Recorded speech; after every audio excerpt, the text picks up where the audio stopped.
15.901 ca COVID-19 tại 62 tỉnh thành, thêm 25 ca nhiễm biến theo Omicron. Ngày 21 tháng 1, Bộ Y tế cho biết ghi nhận 15.901 ca COVID-19 trong cả nước, với gần 11.000 F0 cộng đồng. Việt Nam cũng ghi nhận thêm 25 ca nhiễm siêu biến thể Omicron.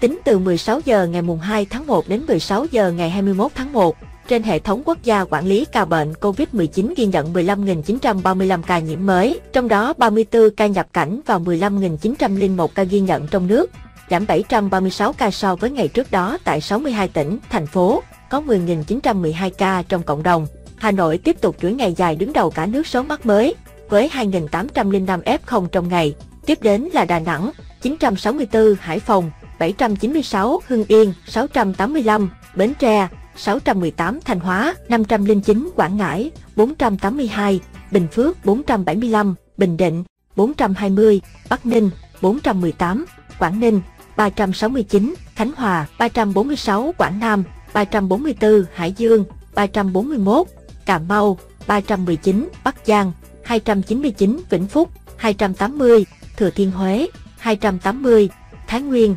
268, Vĩnh Long, 263, Trà Vinh, 240, Tây Ninh, 237, Nghệ An, 233, Lâm Đồng, 231, Thành phố Hồ Chí Minh, 227, Nam Định, 223, Phú Thọ, 209, Hòa Bình, 208, Thái Bình, 187, Ninh Bình, 151, Lào Cai, 134, Tuyên Quang, 129, Hà Nam, 128, Bà Rịa Vũng Tàu, 127, Điện Biên, 115, Bạc Liêu, 113, Lạng Sơn, 112, Đắk Nông, 101, Gia Lai, 99, Sơn La, 99, Hà Giang, 99, Bình Dương, 95, Quảng Bình, 90, Hậu Giang, 87, Phú Yên, 84, Yên Bái, 84, Đồng Tháp, 81, Kon Tum, 73, Kiên Giang, 72, Bình Thuận, 71, Cần Thơ 61, Quảng Trị 56, Sóc Trăng 55, Hà Tĩnh 52, Đồng Nai 51,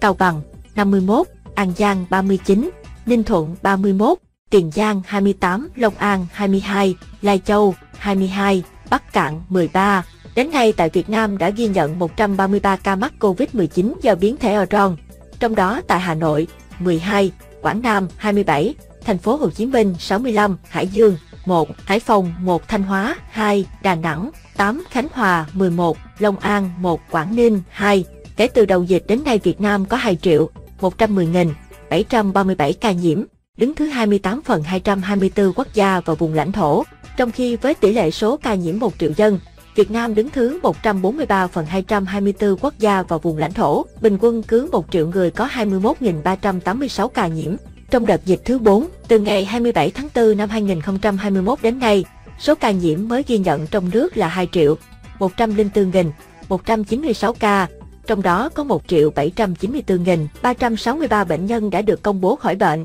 Các địa phương ghi nhận số nhiễm tích lũy cao trong đợt dịch này: Thành phố Hồ Chí Minh 512.422, Bình Dương 292.400, Hà Nội 102.715, Đồng Nai 99.581, Tây Ninh 86.790. Về tình hình điều trị, trong ngày có 2.256 bệnh nhân được công bố khỏi bệnh, nâng tổng số ca được điều trị khỏi lên 1.797.180 trường hợp. Số bệnh nhân nặng đang điều trị là 4.567 ca, trong đó thở oxy qua mặt nạ 3.082 ca, thở oxy dòng cao HFNC 739 ca, thở máy không xâm lấn 132 ca, thở máy xâm lấn 594 ca, ECMO 20 ca. Về số bệnh nhân tử vong, từ 17 giờ 30 phút ngày 20 tháng 1 đến 17 giờ 30 phút ngày 21 tháng 1 ghi nhận 177 ca tử vong.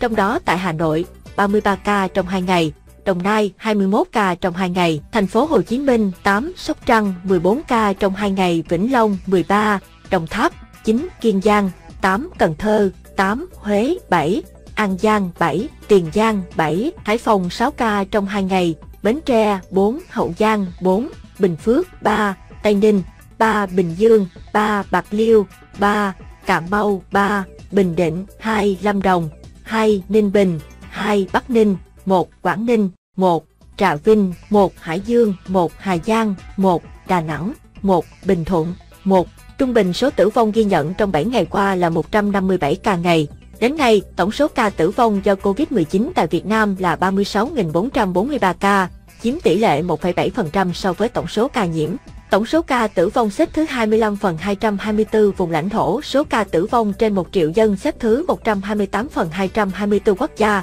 vùng lãnh thổ trên thế giới. So với châu Á, tổng số ca tử vong xếp thứ 6 phần 49, xếp thứ 3 ASEAN, tử vong trên 1 triệu dân xếp thứ 24 phần 49 quốc gia, vùng lãnh thổ châu Á, xếp thứ 4 ASEAN. Về tình hình tiêm chủng, trong ngày 20 tháng 1 có 1.151.381 liều vaccine phòng Covid-19 được tiêm. Như vậy, tổng số liều vaccine đã được tiêm là 173.708.365 liều, trong đó tiêm mũi 1 là 78.752.251 liều, tiêm mũi 2 là 73.571.085 liều, tiêm mũi 3 là 21.385.029 liều.